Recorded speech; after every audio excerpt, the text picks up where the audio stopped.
I'm saying, you have to go for those attempts, and hopefully one of those attempts leads to a submission. Yeah. I think too, a little different at this whole event. A lot of lower belts, right? But when you have those people who are still learning and they're probably experts at one thing, it's like the classic mixed matches, right? And MMA is always the best fight. So I feel like a lot of people are probably trying to get to their game and see a lot of action in the way.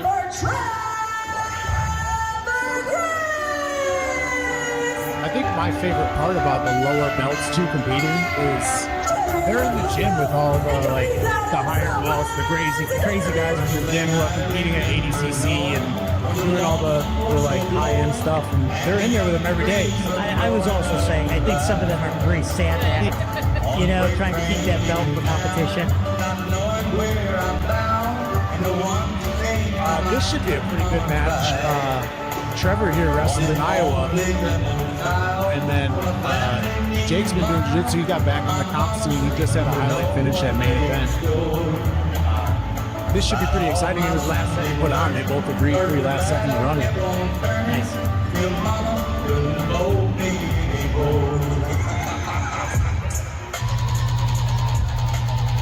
Interesting little conversation. We haven't seen much of that. Yeah. Laying down the law pre-match. Right. You might be onto something there. Hey, Iowa wrestlers, you get on the train tracks and go, right?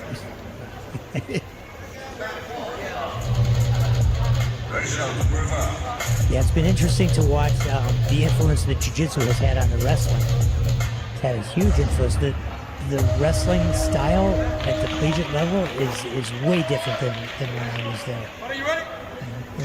It's fun to see. It's way more dynamic, way more fluid.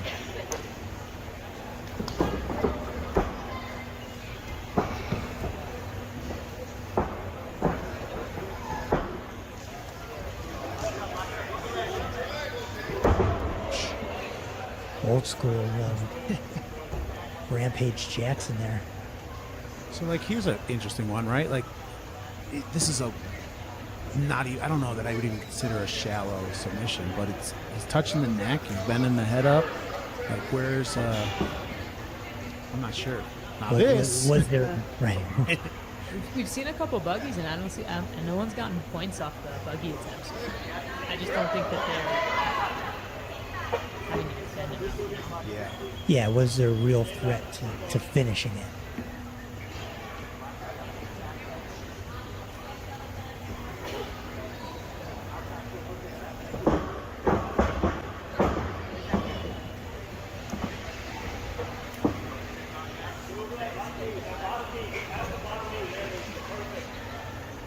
Definitely starting to get into some guard passing with these later matches.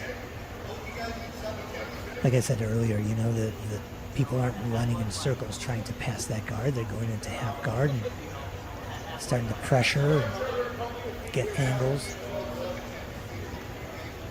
You almost wonder if that head and arm is really have to dismount or something. Get to the other side, There's not enough to wrap. You probably have to squeeze.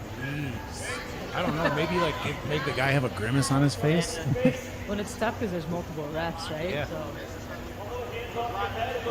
we have seen some of the refs talking with Kristen, going back and forth about whether something may or may not have been. So that's, new events, they're going to have to feel it out a little bit. Yeah, and like I said, if this is the only complaint that I have, that's great. Got to hand opener. Neck, Wow. I don't know if that came on fast or just didn't know to release the guard. Ladies and gentlemen, give it up for your winner by submission out of the red corner. 90% of tournaments come across it. Hand opener is illegal. Yeah. Maybe just didn't have it on the radar. I think just because of the neck injury, that seems a little strange to me because they could release the can opener. Yeah, you're in charge of it to a degree. Right. Person on bottom could release the pressure and give up the pass. Maybe more off when they're more past, but I feel like a lot of They've been changing it a lot, but yeah, as far as I know, most tournaments are not. They don't allow neck cranks, and even in amateur MMA in Illinois, before I left, they stopped allowing spine cranks and no leg lock, no twisting leg lock. And I was like, well, why? Just tap. It's an MMA fight. We're punching each other in the face. Yeah.